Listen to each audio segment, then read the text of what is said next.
Pues Félix Arce, compañero de libro, seguramente uno de los escritores de haiku mejores de España, no lo digo por decirlo, sino por los premios que ha recibido incluso de Japón, ¿no? Seguramente es de los mejores que hay, ¿no? Bueno, pues él dice lo siguiente: para mí el haiku quizá es aquello que hubiese escrito siendo yo aún niño, cuando no sabía escribir. Quizá el haiku es aquel mundo, el mundo, que veía yo entonces sin esfuerzo y sin pretensión alguna. Es aquel brillo en aquella mirada, pero en este momento. Esto que está diciendo él lo refleja muy bien este haiku que he leído antes, ¿no? Del caracol. ¿Por qué traigo aquí a Busoni? Porque digamos que de los grandes maestros es el único que tenía una peculiaridad muy importante, es que era pintor al mismo tiempo que poeta. Realmente fue más famoso como pintor que como escritor de haiku en su tiempo, ¿no? Su arte, pues, es eminentemente pictórico, ¿eh? Sus haikus son muy pictóricos, con la máxima pretensión de objetividad. Lo asumí de él. También también pintaba estilo más, unos biombos enormes. Yo tuve ocasión de ver en Kioto algunos biombos de él en el Museo de Pintura de Kioto, ¿no? Pero estos son más típicos de Masumie, ¿no? Son Masumie. El texto en japonés que está debajo de los haikus tiene referencia con el texto o algo. Es que en todos veo que hay como unas letras. El texto es la traducción al español a ideogramas japoneses. Ah, vale. Ella quiere decir que tendríamos que oír tu palabra y la de ella también, subtitulada en japonés. Lo que pasa en esto de las traducciones es muy difícil traducir el japonés al español y al revés, porque el japonés son ideas, son ideogramas, no hay una palabra concreta como en un idioma occidental, ¿no? Entonces, por eso cuando lees haiku y ves el mismo haiku y lo ves diferente, compras otro libro y hay una traducción diferente, ¿no? Por ejemplo, del haiku este famoso de Basó, del viejo Stan que salta una rana en el del agua, hay un montón de versiones, porque no hay una traducción literal en ningún poema, ¿no? Entonces hay una adaptación a nuestra lengua, pero no es que sea literal, ¿no? José Luis y Félix han escrito en español y yo, pues, por supuesto, ha escrito en japonés, ¿no? Entonces, es un libro. Bueno, pero pasa una cosa, en el blog de Yoko, en principio, ella escribe en dos idiomas, porque la hace medias con Félix. Entonces ella escribe en japonés y luego el haiku en japonés lo pasa al inglés. Y luego Félix lo traduce del inglés al español, él sabe un poquito japonés. Y luego le da forma al español, lo arregla. Es que si no lo arregla, ahí está que quien traduce tiene que ser muy bueno en el mundo del haiku y un toque poético, porque si no, la traducción a veces te quedará. Lo que pasa es que el sonido en japonés sería interesante oírlo porque tiene su sonoridad, ¿no? Nosotros no sabríamos diferenciar si está bien traducido, ¿eh?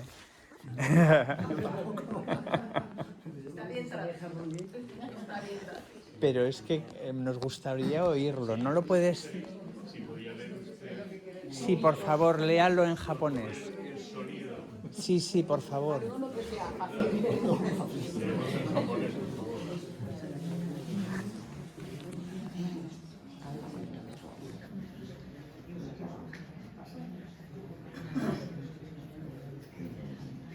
De Yoko quizá, ¿eh?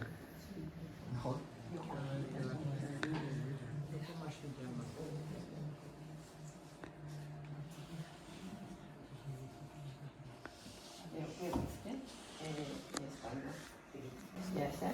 Japonés. 星の下、心治める禅の寺。星の下、心治める禅の寺。Son como 3, 5, 7, 5. 星の下、心を治める禅の寺。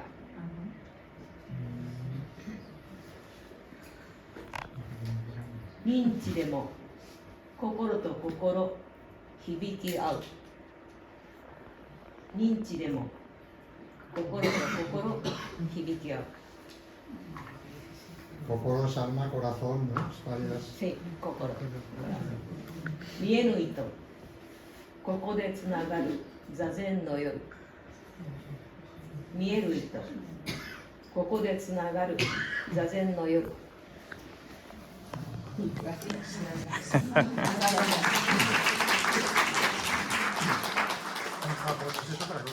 Parece japonés. Parece japonés. Más japonés. Bueno, ¿alguna cosa más? Sí, yo quería preguntar si es una práctica muy extendida en Japón de escribir esta poesía. Bueno, no 100%. Todo el mundo sabemos cuál es, porque en el colegio aprendemos cuál es haiku, cómo tiene que ser, etc. Y aprendemos un poco de grandes maestros y algunos haikus muy conocidos que todo el mundo sabe. Pero practicar, hacer tu haiku es otra cosa. Y hay que estudiar un poco porque hay varias reglas, ¿no? Que hay que poner, por ejemplo, kigo, que es unas palabras que indican estación o meses. Por ejemplo, enero, para indicar enero, año nuevo, estas palabras. Para junio, estas. Otoño, estas. Entonces hay que estudiar un poco porque si digo, me gusta mucho, no sé, como la luna, que presentan en otoño, pero voy a ver en marzo luna y luego me gusta mucho cerezo con luna, la combinación un poco rara. Entonces, en ese sentido hay que estudiar. A mí me llamó la atención que en algún viaje que ha hecho Kumiko, digamos que hiciste una vez un viaje, sí, varias etapas, que tras los pasos de Basó, y aparecían fotos que mandabas, que aparecía una piedra donde había estado Basó y había escrito un haiku. Sí, sí, sí, sí. Muy curioso, ¿no? Sí. O sea, hay camino de senda, ¿no? Senda de Oku. Senda de Oku. Que hay un lugar muy, muy profundo de la montaña, que donde escribió Semino, ¿cómo se llama? En español es un libro que se titulaba sí, Sendas de Oku, vamos, sí, está publicado, ¿no? Sí. Shizuke Sayai, Iwa ni shimiru seminoto. El silencio, ¿cómo se llama? Lo de cigarra. El canto de cigarra. Rompen el silencio. Son haiku de Basó, sí. Allí está. Aquí escribió. En una roca grabado, está en una roca. Una roca, pensaba una roca pequeña, una roca enorme, como de 10 metros. Impresionante. Y pues eso, se puede ir. Si vais a Japón, puedes hacer una visita donde escribió haiku famosos maestros, y es una forma de disfrutar de otra manera, porque lo ves, a veces te sientas. Es que es curioso porque ese libro que dice ella se publicó en España hace mucho, yo creo que lo habrán reeditado, Sendas de Oku, porque Basó no era monje, pero él lo que hacía era peregrinar y escribía sus haikus peregrinando. Cuando peregrinar por Japón era peligroso, eran peregrinaciones de meses y meses por sitios muy buenos. y era... hay una cosa que se llama también haibun. Haibun es, digamos, que una prosa poética en la onda del haiku. Sendas de Oku se le llamaría, a ese libro sería como un haibun, en el que están intercalados haikus. Entonces es como una literatura de viajes, ¿no? Pero con ese toque poético, siempre hablando de las estaciones, de la naturaleza y tal, ¿no? Entonces Félix, por ejemplo, tiene unos haibun preciosos también. Tiene otro libro que publicó en tiempos en el que escribió unos haibun que son preciosidades, ¿no? Es como haikus encadenados prácticamente, ¿no? Aunque aparece algún haiku también. Bueno, pues eso. Fue una curiosidad sobre el uso del verbo, porque veo que pocas veces aparece hay algunos, pero no, en otros no aparece. En español viene verbo primero. Yo, bueno, sustantivo es verbo, pero en japonés verbo viene la última. Entonces, cuando escriben haiku en español, dice, aquí no, pero muchas veces pone primero, suena no sé qué, o anda en el camino, verbo primero. Pero en japonés, quizá segunda y tercera fila. Pues a la hora de tradición se cambia un poco. Un poco de orden. ¿Qué? Cuando dices que sale 575, ¿has dicho verdad? ¿Eso es un concepto silábico separado por una clase de silencio? ¿O es que busca alguna armonía sonora interna? ¿Alguna especie de regla? Es que no entiendo muy bien qué es lo que quiere decir. Yo tampoco. Tranquila. A ver, es que lo del 575, a mí la verdad es que los aspectos literarios del haiku tampoco me interesan tanto. O sea, a ver, no los desprecio, pero tampoco me interesan tanto. Me interesa más la vivencia del haiku. La vivencia del haiku. Incluso para mí, si tienes la vivencia del haiku, pero no escribes el haiku, también está muy bien. Porque eso es lo importante. Para mí lo importante es la vivencia del haiku. Porque, por supuesto que hay muchas maneras de entender el haiku y en Japón también, ¿no? Pero hay corrientes que le dan mucha importancia a la métrica, a todas estas cosas a la composición, a tal, ¿no? Y otras que no. Por ejemplo, hay una figura muy importante en Japón en el haiku, que está muy valorado, que se llamaba Santoka, que le llamaban el último monje peregrino, ¿no? Este monje hizo miles de kilómetros peregrinando, era monje, él sí que era monje zen, y sí que estuvo peregrinando siguiendo el ejemplo de Basó, y entonces él escribió unos haikus muy libres. Había haikus incluso de 2 versos, y él pasaba de todo, pasaba de cualquier 575. ¿Por qué? Porque él estaba seguramente más en la vivencia del haiku. Si vas a la vivencia, si vas a la espontaneidad, pues entonces surgirá lo que surgirá. Y entonces ese 575 es como una tendencia, pero no puedes encapsular esa espontaneidad, ¿no? Entonces, no sé. Y luego la temática.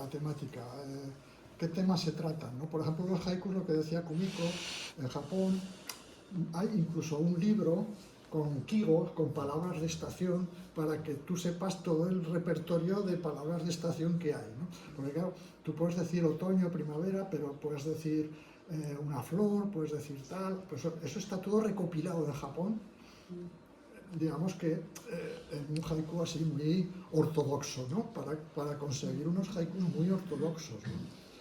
Pero hay otras versiones, ¿no? A mí me pasó una anécdota cuando yo estuve en Japón, que también fui por el haiku. No me pasó lo de feliz, pero bueno, también me invitaron a Japón para publicarme ahí un libro de haiku, una gente y tal, una asociación de Japón, y estuve con ellos ahí un tiempo, ¿no? Y bueno, me pasó una cosa graciosa, porque claro, desde el principio me preguntaban, ¿no? ¿Pero ha escrito usted ya algún haiku en Japón? Pues no. Entonces iban pasando los días y digo, como no escribo nada, voy a quedar aquí fatal. Pero claro, en el concepto que yo tengo de haiku, no se puede fabricar un haiku, ¿no? Un haiku te tiene que sorprender a ti mismo. Entonces, bueno, pues sucedió un día que estábamos en esta isla donde yo estuve también, en la isla de Shikoku, hablaba de Matsuyama, y ahí hay una zona que le llaman el mar de Seto, donde hay un montón de islotes, ¿no? Y en aquel tiempo, cuando yo estuve hace bastantes años, estaban construyendo una autovía que iba a unir un montón de islas, de tal manera que las ibas a hacer todas en autovía. Entonces estaba en construcción eso, ¿no? Ahora ya está terminado. Y entonces nosotros me llevaron a mí allí a hacer una excursión, que íbamos en un transbordador con un coche, y había tramos que íbamos en transbordador y tramos que se había hecho ya el trozo de puente, el trozo de autovía con el coche, ¿no? En un determinado momento íbamos en el transbordador, aparecieron dos islas que estaba el puente así, ¿no? Había un trozo a cada lado, faltaba lo del medio, ¿no? Estaba así. Y yo me quedé, bueno, y zas, me apareció un haiku. Y el haiku decía: el gran puente acercará las islas, las alejará. Y ya le dije al abuelo con el que nos lleva por allá, al abuelo japonés, a Kawakita Sensei, le dije: ya tengo un haiku. Oh, ¿cuál? Y entonces se lo leí. Y el hombre este, que era un hombre muy culto, había sido profesor de literatura, hablaba inglés, se defendía en español, había estado en España, de viaje. Y cuando le leías un haiku, sobre todo en su casa,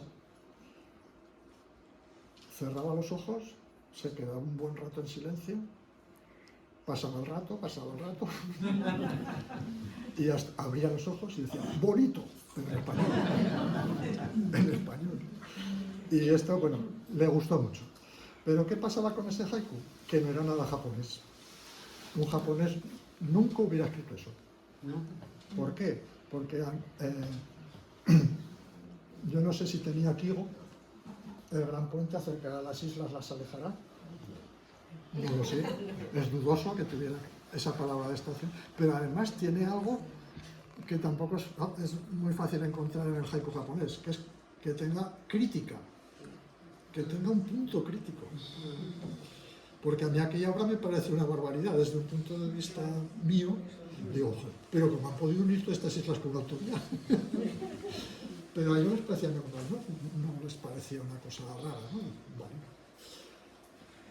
Por eso digo que, pero sin embargo les gustó mucho, porque dicen, claro, es otra visión diferente, ¿no? Yo creo que eso les gustaba de que un español escribiera haiku, que tenía otra visión, ¿no? Bueno. Esto, si quiere, aquí vienen los haikus que están escritos, ¿cómo se llaman? Pues poetas. Y bueno, aquí nosotros hemos preparado el calendario y también aquí también hemos puesto, si te fijas aquí, letras pequeñas también hemos puesto Los haikus.